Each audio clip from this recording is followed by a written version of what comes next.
The budget indeed was an extremely disappointing event. Now, it was neither a populist budget or a growth centric one.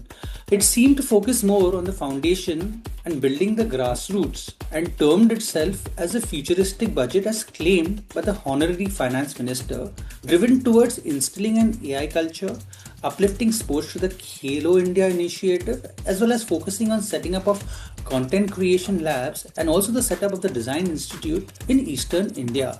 Now, the biggest shocker of the budget was of the securities transaction tax that was imposed on the future and options segment with the narrative aimed at curbing trading. Now, this completely broke the confidence primarily of the trading community as well as of the investor community. Critics viewed it as a calculated physical maneuver designed to bolster the government kitty and at the expense of market liquidity and investor sentiment.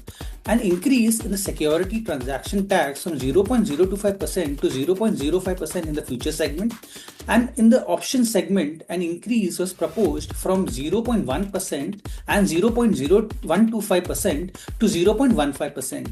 Another big disappointment was on the sunshine sector, namely railways and defense. Though the allocation towards railways and defense has increased, when you look at the railway budget of 2.93 lakh crore this year versus 2.65 crore the last year, there was, however, no clear mention of the Vande Bharat initiative, but it was later clarified by the finance minister. Against the defense budget was around 7.85 lakh crore versus 6.81 lakh crore, with around 2.1 lakh crore dedicated to modernization and domestic procurement, but it has nothing specially called out clearly, as it also seemed to be pretty ordinary and the stocks had already priced or factored in that information. Some of the positives of the budget, however, was on the electronics and the semiconductor sector, which got a 40,000 crore boost to nurture and grow the semiconductor industry. Also, a 10,000 crore allocation towards container manufacturing and assistance scheme also was looked in good light. Another 200 crore outlay for construction and infrastructure equipments was seen as a positive.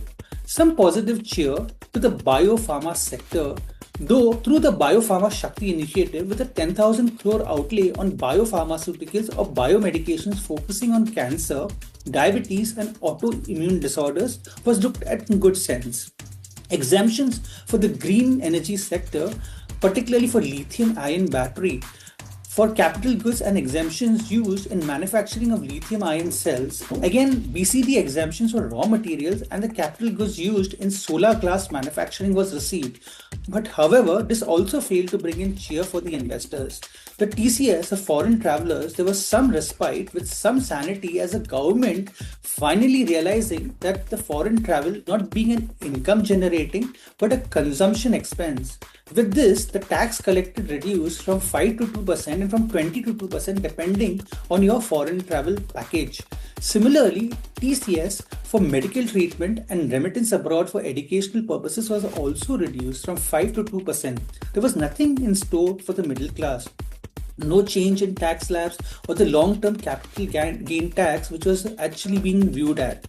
2,000 crore incentive scheme to promote RuPay debit cards and UPI transactions for the upcoming financial year would seem to benefit Paytm. However, to summarize my analysis, this budget lacked clarity, depth and vision. Though it did focus on the grassroots, which is a positive, however, it failed to appease both the middle class and the business community at large. Global markets has given the final verdict. Heavy selling since yesterday and almost 2% drop, and mid-cap and small cap stocks also being hammered around 2.5 to 3%. Yesterday's session alone, there was a loss of approximately 9.7 lakh crore in investor wealth being wiped out. Now, business confidence has been dented. Though we see some recovery in large cap stocks, of course, the India story still remains intact. Now, this has been the worst performance since the past 6 to 7 sessions of the budget. I believe this is truly a self-inflicting wound which we have caused on ourselves. Thank you.